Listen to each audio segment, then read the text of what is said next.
All right, welcome back to the Fantasy Forecast. I'm here with our resident college football specialist, Kenny, Hey guys, what's going on? and my co host, Matt. What's up, guys? All right. And now we're in the process of breaking down our top five NFL draft running backs, and this is number four on the list. And so, Kenny, we'll throw it over to you to get us started on who you have at number four. Thanks, Trevor. So at number four, I have Bucky Irving out of Oregon. Kind of the all you can need back is what I like to call him, right? From his ability to run out of the backfield, catch swing routes for short or large gains, and take some questionable runs that I didn't think he was going to house to the house. And the thing that I love about Bucky Irving is that the guy kind of was a workhorse for Oregon all this year, right? We saw the production from Bo Nix. We saw the production from Troy Franklin and the rest of the Oregon squad as a whole. Very potent offense. But Bucky Irving stood up there with the best of them and held his own. You look at him this year, 13 total touchdowns, 2 receiving, 11 running. But the crucial touchdowns that come to mind are the ones against Washington, right? In both major games, and Bucky, much to my excitement, stood out. And the thing that I really liked about Bucky is when he was going up against top tier competition, his ability to decipher what was going on from the backfield standpoint and make quick cuts to dive away from either defensive linemen, blitzing linebackers, and then cut up in the hole and make production out of that was really just I thought it was tremendous from this year. You look at him, 6.3 yards a carry, 56 receptions, right? So we're talking about a guy who can really catch out of the backfield, but more so than that, another guy that we talked about that kind of had to earn his due, but really stepped up to the plate when his time was called. His number 0 for some reason just sticks out to me when I watch him on film. And you saw a highlight. His name also sticks out a little bit. I don't want to get too off subject, but I remember the game against Ohio State. I'm like, who's this guy, Bucky Irving? Just his name's kind of, it's just kind of calling me. I'm looking at CJ Stroud, but I'm hearing this name, Bucky Irving.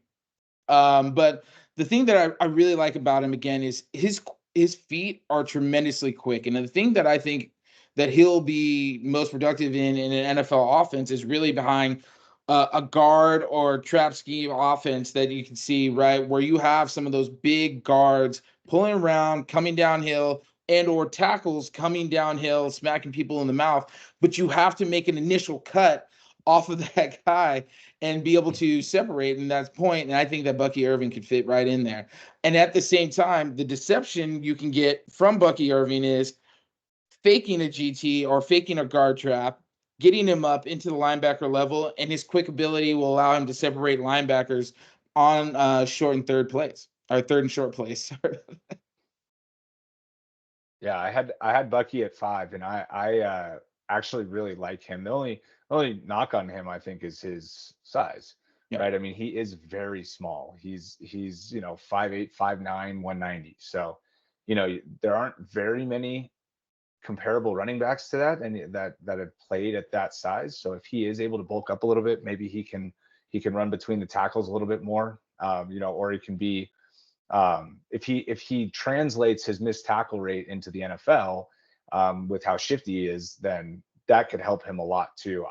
I see him more as a 8 to 10 carry, but can run up 4 or 5 targets in the right role, in the right scheme, and that sort of role reminds me a lot of Eckler, and that's why I think Irving would be a great fit with the Chargers. I think they signed Gus Edwards, who's the bruiser, the goal line back, and now they have this hole in their receiving game. They just signed Dobbins, who I think is more of just an upside player. Right? He's struggled with injuries constantly, so I don't think that's somebody that they're planning to rely on. But if they spend a later round pick on Bucky Irving too, because like they could possibly get him in round 5, right? And Right.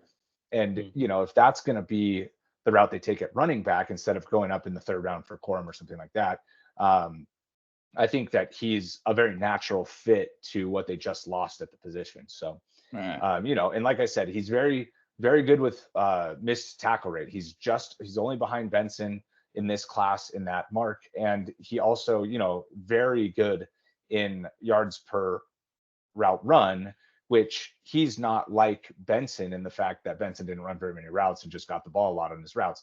Like, he's out on routes constantly. He had 56 catches, and his was also 1.4 yards per route run. So it's like very, very productive in the receiving game in Oregon. So I do like him a lot. I just don't know that this pick is somebody that's ever going to turn into like a Kyron Williams type, right there, that he just completely takes over his backfield. He's not going to be getting 20 carries a game like Kyron just did. Like, I don't see that from Irving. Maybe I'm wrong. Maybe he ends up bulking up big time. But like, if you're looking for upside in this at this position, I think that a team would go a different direction. But if you're looking for exactly what Irving is, like I think the Chargers will be, I think there's a fit for him in the right offense. And so I really like the player. Question 10 for the casual fan, just seeing the success that like Jahmyr Gibbs had last year, for example, and he was drafted, I want to say around 10, 12. Kind of 12. Okay. Pass catcher, smaller guy.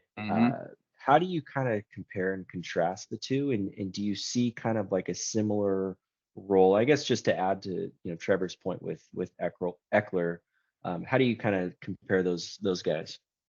Yeah, I think that's a great thing that stands out about Bucky, right?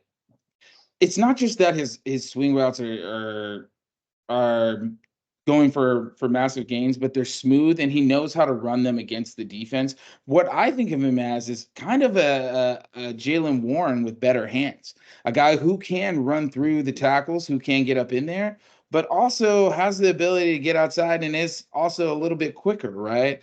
And so for me, when I think, the Austin Eckler comparisons are always going to be there, but I think he's a little bit more stout than Austin was. Let's remember, Austin's coming out of D2 Western Colorado at the time, I right? So agree. it took a I little agree. bit, Yeah. right? It took a I, little bit of time, and I think I Bucky's meant there. I meant more the role, right? When I said Yeah, Eckler, I didn't mean the player comp to Eckler. I yeah, think the role with the Chargers is what I was getting at, and that he's the most natural fit in this draft to fill that role. yeah. So I don't want to get that confused. I wasn't comparing him to Eckler. So I was just No, saying no, the role that he could play for the Chargers, he could be a natural fit there. absolutely. I mean, it's all dependent on what Harbaugh wants, right? It's just that the Chargers, as much as I love them, they're going to be looking a little bit different from this massive head coaching change. And the one thing I do know about Harbaugh, though, when you look at a Bucky Irving and you look at, say, a Frank Gore, quick feet behind the line, finds the hole, hits it, doesn't necessarily run away from you, but gets you the 25 to 30 yards that you need. Is tough, can also catch the ball out of the backfield. And so for Harbaugh, that could be a great fit. Now Frank Gore's a little bigger. Yeah, Frank Gore's quite a bit bigger, but the NFL is changing in terms of size. Right. So, Frank Gore was a smaller running back when he Right, was playing. exactly. I understand the comp. Similar to Eckler, right? It's like I wasn't saying he has to be Eckler, and Eckler obviously came out of nowhere too. So like Right. comparing a prospect to Eckler isn't exactly something that's a glowing endorsement. So I understand why you said, hey, maybe let's not compare him to Eckler, but I just meant where Eckler was at, right? And Eckler's feet are slowing down too. I mean, he was looking slow there at the end. So I think the Chargers are going to be okay moving off him at this point. And so where if not the Chargers would you see, or where did you have an idea of him going if not the Chargers?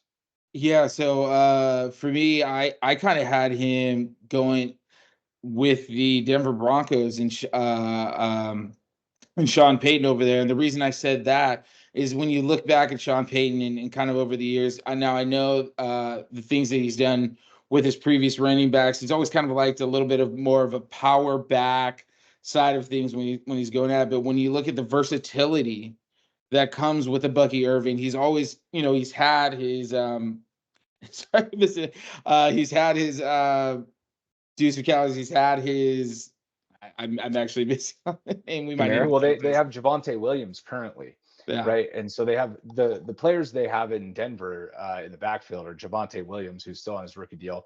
They signed Samaje Perine to a multi-year deal last year, Yeah. and they still have McLaughlin that flashed a little bit last year. He didn't get a ton of opportunities, but when he was out there, he looked good. I didn't have the Broncos pegged as a need at running back, but Right. we're also talking about possibly round 4, round 5, round 6 guys, and like at that point you can take best player available. Or if you have him ranked as a 3rd or 4th round player and you're in the 5th round or 6th round, I could see the Broncos definitely going in on another running back too. So add some speed and flair and passing game ability to their backfield. Mm-hmm. All right. Any last thoughts on Bucky Irving before we wrap up? No. All right. And with that, that's our number 4 running back for the 2024 NFL draft class. Thank you guys for watching, and we'll see you guys in the next one. Later.